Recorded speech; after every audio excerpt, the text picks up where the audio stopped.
Cairo থেকে 120 kilo দূরে ফাইউম নামে একটা জেলা আছে। ওই জেলায় বাহিরা কারুন, কারণের সব সম্পত্তি আল্লাহ জামিনে দাবিয়ে দিয়েছে। হাঁটু পর্যন্ত দেবে যায়, সে ভেবেছে আমি বেঁচে যাব। কোমর পর্যন্ত দেবে গিয়েছে, বেঁচে যাব।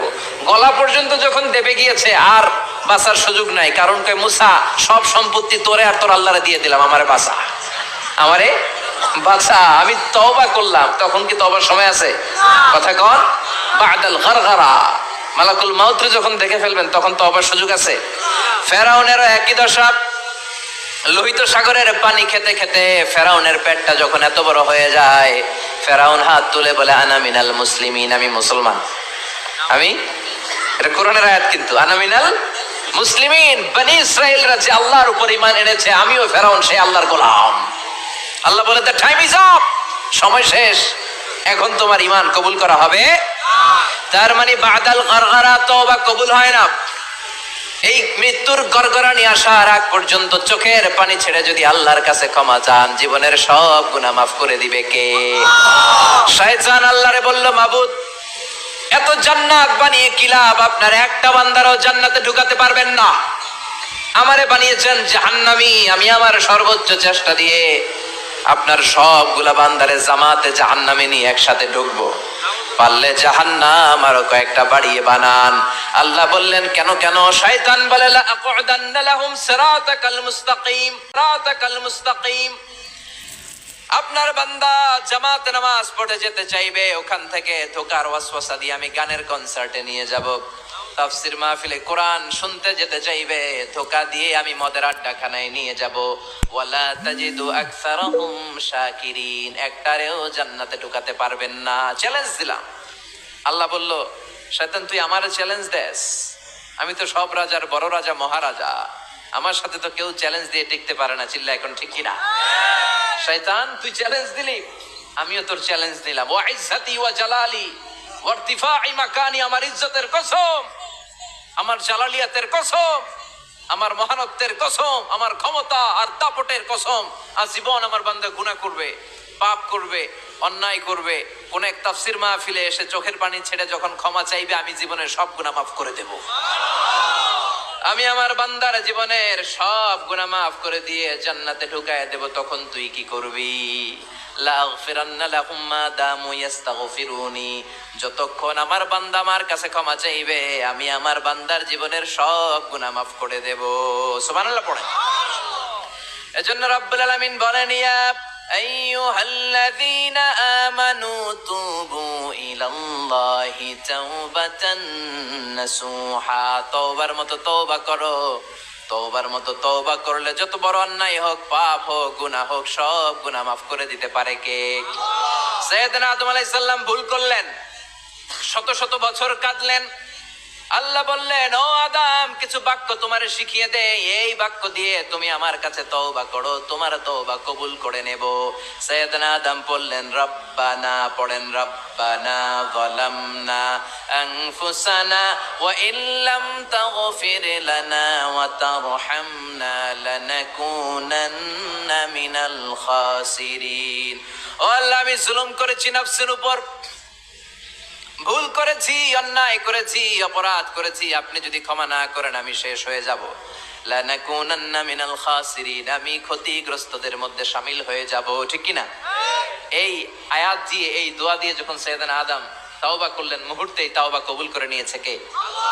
আমরাও যদি পাপ করি, অন্যায় করি, আমাদেরও পাপগুলো মোচন করার একজন আছে না নাই? তিনি গাফিরিয যাম কাবিলিত তাওব, ওনার কাজই হচ্ছে গুনাহ মাফ করা। শয়তানের কাজ ওয়াসওয়াসা দেওয়া, আমাদের কাজ পাপ করা, ওনার কাজ মাফ করা। আল্লাহ ডেকে বলে, গোলাম, তোরা যদি পাপ না করতি আর বারবার মাফ না চাইতি, তাহলে তোদেরকে ধ্বংস করে দিয়ে জমিনের বুকে এমন একটা জাতি আমি বানাতাম যারা পাপ করতো আর মাফ চাইতো, আর আমি মাফ করতাম। সুবহানাল্লাহ পড়েন। মাফ করতে আল্লাহর বড্ড ভাল লাগে, চোখের পানি দেখতে আল্লাহর বড্ড ভাল লাগে, কায়মনো বাক্যে কেউ দোয়া করছে এই দৃশ্য দেখতে আল্লাহর ভালো লাগে। চিল্লায় বলেন সুবহানাল্লাহ। এজন্য পাপ আমাদের যত বড় হোক, আমাদের জন্য মাফ আছে না নাই? দুইটা সময়ে তাওবা কবুল হয় না। এক নাম্বার হলো বাদাল গারগারা, মালাকুল মাউতকে দেখে ফেলেছেন, রূহ ধরে টান দিবে, তখন তওবা করলে কবুল হবে। আরেকটা হচ্ছে বাদা তুলুই শামসি মিন মাগরিবিহা, কিয়ামতের আগ দিয়ে সূর্য আর পূর্ব দিক থেকে উদিত হবে না, এটা পশ্চিম দিক থেকে উদিত হবে। তখন তওবা করলে কবুল হবে। তখন তওবার দরজাকে বন্ধ করে দিয়েছে কে?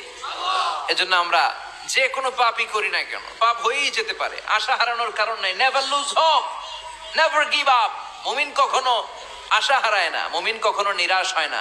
মুমিনের আশা ভরসা একটা সত্তার উপরে। চিৎকার করে বলতে হবে, তিনি কে? এজন্য পাপ হওয়ার সাথে সাথে আমরা তওবা করব কার কাছে? বিশ্বনবী বললেন কিছু কিছু কাজ আছে এগুলো হয়ে যাওয়ার পরে দেরি করা যায় না। এক নম্বরে নামাজের ওয়াক্ত হলে দেরি করা যায় না, ঠিক কিনা? নামাজের সময় হওয়া মাত্র দেরি নেই। তাজহিজুল মাইয়িত, মারা গেলে লাশ রেখে দেয়া যায় না, তাড়াতাড়ি দাফন করে দাও। নামাজের সময় হলে নামাজ পড়ো, দেরি করো না। মানুষ মারা গেলে দাফন করতে দেরি করো না। বান্দা যদি পাপ করে ফেলে তওবা করতে দেরি করো। এজন্য পাপ করার সাথে সাথে তওবা করার দরকার আছে না নাই? এখন তওবা যে করব কোন সিস্টেমে করব? কোন সিস্টেমে? ভুল হওয়া মাত্রই আপনি অনুতপ্ত হয়ে চোখের পানি ছেড়ে আল্লাহর কাছে মাফ চান, আল্লাহর কাছে ক্ষমা চান, এটার নামই তওবা। আমাদের দেশে হুজুরাই না তওবা পড়ায়, আছে না নাই? আনন্দপুরে এগুলা নাই, আছে না? কয় ইমাম সাহেব রে নিয়ে আয়, খতিব সাহেব রে নিয়ে আয়, হাফেজ সাহেব হুজুরে নিয়ে আয়, তওবা পড়া। না, তওবা পড়ানো লাগে না, আপনার নিজের তওবা আপনি নিজেই পড়বেন। আপনি অনুতপ্ত হয়ে চোখের পানি ছেড়ে আপনার আল্লাহরে ডাক দেন, ডাক দেয়া মাত্র তিনি সাড়া দিবে। চিল্লায় বলেন ঠিক কি না? ওলামা একরামরা তওবার 5টা শর্ত আরোপ করেছে। এই 5টা শর্তের আলোকে যদি তওবা করেন মুহূর্তের মধ্যেই তওবা কবুল করে নিবে কে? এক নাম্বার শর্ত হচ্ছে আল ইকরা, acknowledgement. You have to acknowledge that you are the great sinner in the world. এই পৃথিবীর সবচেয়ে বড় পাপী। 5টা শর্তের এক নাম্বার হচ্ছে আপনি স্বীকার জান, আল্লাহ আমার চেয়ে বড় পাপী আকাশের নিচে জমিনের উপরে দ্বিতীয়টা নাই। এমন কোনো পাপ নাই যে আমি করি নাই। আমার চেয়ে নাদান, আমার চেয়ে পিশাচ, আমার চেয়ে বড় পাপী দ্বিতীয়টা কেউ। অ্যাকনলেজ ইউর সিন, আপনি আপনার পাপগুলো স্বীকার করেন। নাম্বার 1। নাম্বার 2, আন-নাদাম, repentance. You have to be repentant for what you have committed from sins. যে পাপ করেছেন এই পাপের জন্য আপনি লজ্জিত হন। আপনি নিজেকে আল্লাহর কাছে ছোট করে পেশ করেন, আল্লাহরে ডেকে বলেন, আল্লাহ আমি আপনার গোলাম, গোলামের ঘরের গোলাম, বান্দির ঘরের গোলাম, আমারে মাফ করে দেন, আমি লজ্জিত, আমি অনুতপ্ত। তাহলে 1 নম্বর শর্ত আপনি ঘোষণা দেন যে আপনি পাপ করেছেন। 2 নম্বর শর্ত আপনাকে অনুতপ্ত হতে হবে যে আল্লাহ আমি পাপ করে ফেলেছি। 3 number, you have to stop what you have committed. যে পাপ আপনি শুরু করেছেন এটা বন্ধ করে দেন। আপনি সুদের জন্য সুদ খাইছেন, আল্লাহর কাছে তওবা করলেন, আবার সুদ খাওয়া চালিয়েও যাচ্ছেন, এই তওবা কবুল হবে? সুদ খাওয়া আগে বন্ধ করেন। আপনি ঘুষ খেয়েছেন, এই ঘুষ খাওয়ার কারণে আপনি আল্লাহর কাছে তওবা করলেন কিন্তু ঘুষ খেয়েই যাচ্ছেন, এই তওবা কবুল হবে? 3 নাম্বার হচ্ছে you have to stop what you have committed. আপনি যেই পাপ করেছেন এটাকে বন্ধ করেন। 4 নাম্বার শর্ত, you have to hate what you have committed. আপনি যেই পাপটা করেছেন এটাকে মন থেকে ঘৃণা করেন, ওইটারে মন থেকে ঘৃণা করতে হবে। 5 নাম্বার শর্ত হচ্ছে you have to determine that you never repeat this sin again. আল্লাহর কাছে ওয়াদা দেন, কমিটমেন্ট দেন যে আল্লাহ পারতপক্ষে আমার জীবনে আর এই কাজটা করব। এই 5টা শর্তের আলোকে তওবা করলে কবুল করবে কে? 1 নম্বরে স্বীকার জান, আল্লাহ আমি পাপী। 2 নম্বরে অনুতপ্ত হন। 3 নম্বরে পাপ কাজটা বন্ধ করে দেন। 4 নম্বরে ওই পাপ কাজটাকে মন থেকে ঘৃণা করেন। 5 নম্বরে আল্লাহর কাছে ওয়াদা দেন আর জীবনেও এই পাপ করব না। এই 5টা শর্তের আলোকে যদি তওবা করেন আপনার তওবা কবুল করে নিবে কে? এজন্য যত পাপ যত অন্যায় আমরা করি না কেন আমাদের এই পাপগুলো অন্যায়গুলো ক্ষমা করার একজন আছে না নাই? তিনি কে? এজন্য সব সময় তওবা করতে রাজি আছেন তো? প্রতিদিন শত শতবার তওবা করতে রাজি আছেন? প্রতিদিন শত শতবার ইস্তেগফার পড়তে রাজি আছেন? বিশ্বনবী প্রতিদিন 70 বারেরও বেশি ইস্তেগফার পড়তেন। শুধু টয়লেটে যে মুহূর্তে থাকতেন ওই মুহূর্তে পড়তেন না, টয়লেটে ঢুকার মুহূর্তে বিশ্বনবী ইস্তেগফার পড়তে পারতেন না, তাই টয়লেট থেকে বেরোয়েই তিনি ইস্তেগফার পড়তেন। তিনি পড়তেন গফরানাক। কি পড়তেন? গফরানাক মানে হলো আস্তাগফিরুল্লাহ। গফরানাক মানে কি? গফরানাক মানে আল্লাহ আমি আপনার ক্ষমা চাই, মানে আস্তাগফিরুল্লাহ। আবার বিশ্বনবী বলতেন মান লাযামাল ইস্তিগফার জাআলাল্লাহু লাহু মিন কুল্লি দিকিন মাখরাজা। যে ব্যক্তি সব সময় ইস্তেগফারের সাথে লেগে থাকে তাকে সব সময় বিপদ থেকে মুক্তি দিবে কে? আমাদের জীবনে বিপদ আছে না নাই? কত ধরনের বিপদ, যে কোনো সময় অসুস্থ হয়ে যেতে পারি, যে কোনো সময় দুর্ঘটনার কবলে পড়তে পারি, যে কোনো সময় গুম হয়ে যেতে পারি। কথা কন, এদেশে গুম টুম নাই মনে হয়, ক্রস ফায়ার নাই, কে কোন সময় গুম, কে কোন সময় নাই, কোনো ঠিক নাই। আল্লাহ বিশ্বনবী বললেন, মান লাজিমাল ইস্তিগফার জাআলাল্লাহু লাহু মিন কুল্লি দিকিন মাখরাজা। সব সময় যে ইস্তিগফারের সাথে আঠার মতো লেগে থাকবে, আল্লাহ তাআলা তাকে বিপদ থেকে সব সময় মুক্তি দান করবেন। সুবহানাল্লাহ পড়েন। 2 নম্বরে বিশ্বনবী বললেন, অমিন কুল্লি হাম্মিন ফারাজা। ওই ব্যক্তিকে রব্বুল আলামিন সব ধরনের দুশ্চিন্তা থেকে মুক্তি দিয়ে দিবেন। আমাদের জীবনে দুশ্চিন্তা আছে না নাই? টেনশন নাই কার কার? হাত তোলেন তো। যে হুজুর আমার কোনো টেনশন নাই। আপনার টেনশন নাই, মাশাআল্লাহ। আমার সাথে দেখা করবেন আলোচনার পরে। টেনশন ছাড়া মানুষ আছে? বাসার টেনশন, মরার টেনশন, কবরের টেনশন, ক্যারিয়ারের টেনশন, বিদ্যুৎ বিলের টেনশন, গ্যাসের বিলের টেনশন, বাড়ি ভাড়ার টেনশন আছে না নাই?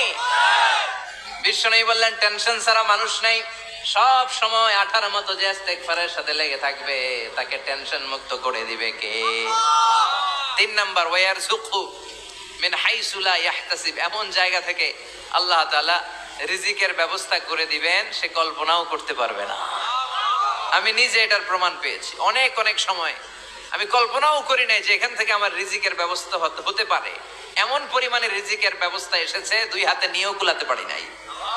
এজন্য সব সময় চলতে ফিরতে উঠতে বসতে ইস্তিগফারের সাথে লেগে থাকার দরকার আছে না নাই? আবার বিশ্বনবী বললেন, সদা সর্বদা যারা সব সময় ইস্তিগফার পড়বে, আল্লাহর পক্ষ থেকে কোনো আযাব গজব তাদের উপর পাকড়াও হবে না। ওয়া মা কানাল্লাহু মুআযযিবাহুম ওয়া হুম ইস্তাগফিরুন। সুবহানাল্লাহ।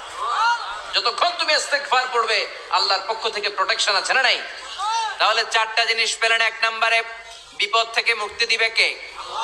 টেনশন মুক্ত করে দিবে কে? রিজিকের ব্যবস্থা করে দিবে কে? আল্লাহর আযাব আর গজব থেকে আপনার হেফাজতে রাখবে কে? ইস্তিগফার পড়ার 5 নম্বর ফজিলত হচ্ছে, সব সময় ইস্তিগফার পড়লে আপনি মুস্তাজাবুদ দাওয়া হয়ে যাবেন। কি হয়ে যাবেন? মানে দোয়া করলেই কবুল করবে কে? মুস্তাজাবুদ দাওয়া, এই টার্মিনোলজি, এই পরিভাষাটাকে আজকে প্রথম শুনলেন? খেয়াল রাখবেন, মুস্তাজাবুদ দাওয়া মানে এমন ব্যক্তি, যেই ব্যক্তি দোয়া করতে দেরি কিন্তু দোয়া কবুল হতে দেরি হয়। হাত তুলে দোয়া করতে দেরি, মুহূর্তে দোয়া কবুল করে নেয় কে? আপনি যদি সব সময় ইস্তিগফারের আমলটা করেন, আপনারে মুস্তাজাবুদ দাওয়া বানিয়ে ফেলবে কে? আপনারা ইমাম আহমদ ইবনে হাম্বলের নাম শুনেছেন? আমাদের ইসলামে 4টা